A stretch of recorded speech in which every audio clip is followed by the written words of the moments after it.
Magali Taki, bonjour. Bonjour. Vous êtes donc enseignante en SVT au Collège des 16 Fontaines dans le Var à Saint-Zacharie. Exact.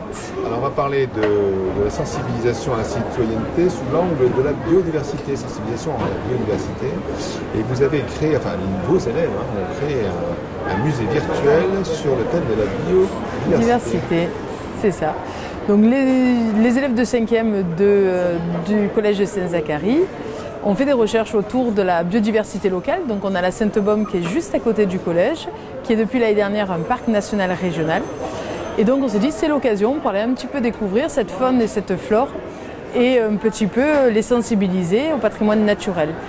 Et puis pourquoi pas créer un musée virtuel. Alors nous on est des naturalistes en cours de SVT et on a donc recherché des élèves qui vont être des experts numériques. Et on a trouvé une classe de 5e qui est à Barcelonnette avec un professeur de technologie, monsieur Le Courtier. Et donc ces élèves-là ont récupéré les données des élèves naturalistes et ils les ont agencées pour créer un musée virtuel qui n'existe pas et qui est donc visible avec un casque en réalité virtuelle. Ah, carrément. Voilà.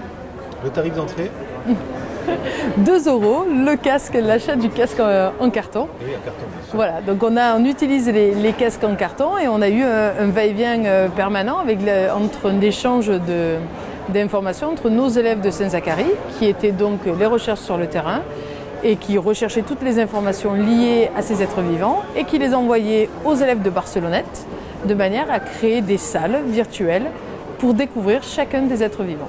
Donc ça engage pas mal de choses chez les élèves. Oui. Déjà, c'est-à-dire que la biodiversité, c'est pas un concept. C'est ça devient concret. Et puis on voit aussi les différents aspects, comment l'importance des différentes espèces dans un milieu, les relations qu'ils peuvent avoir, comment la dynamique de ces populations au sein du milieu. Donc tout ça va être abordé par ce biais. Et les élèves au niveau de Barcelonnette, eux, vont faire tout le volet programmation. Formation technique. Voilà, technique. Donc, un échange interdisciplinaire, on va dire. Et il y a eu des sorties scolaires pour aller capter un petit peu les images. Alors on est d'abord allé voir à quoi ressemblait un musée virtuel, s'il y en a qui en existaient. Et on a pris l'exemple par exemple du MUSEM, le musée des civilisations de Marseille, et qu'on peut visiter par le site et on peut se balader à l'intérieur. Donc là pour le coup c'est un vrai musée qu'on visite en musée virtuel.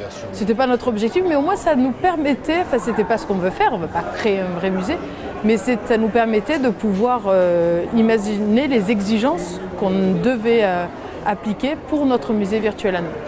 On avait comme ambition d'aller le visiter, ce vrai musée, mais non. Donc l'idée c'est de pouvoir construire un vrai musée, c'est ça, autour de l'école. Après, non, par contre, notre objectif, c'est après de monter au plan d'Ops, c'est-à-dire au village, à l'école primaire qui est à la Sainte-Baume, amener les casques aux élèves de primaire pour leur dire voilà, il n'existe pas de musée dans votre belle Sainte-Baume, vous avez habité au pied. Voici notre musée virtuel qu'on vous présente et donc de présenter ça aux élèves de CM2. D'accord, donc sur la base rien qu'une sensibilisation pédagogique autour de la biodiversité, on en fait un projet multi-technique, multiculturel, il y a plein de choses à faire. Exactement. Super. Avec une collaboration à distance et nous avons créé un compte Twitter de manière à pouvoir communiquer. On a essayé de se trouver justement différents outils de manière à pouvoir échanger entre les naturalistes et les experts numériques. Alors est-ce que nous, on peut le visiter, ce musée? Oui. Alors comment on fait pour y aller? Donc vous avez par exemple sur le compte Twitter Musée VR Sainte-Baume, vous allez bientôt avoir le lien qui va être mis pour pouvoir accéder à ce musée virtuel. Dès la semaine prochaine. Merci beaucoup. Merci.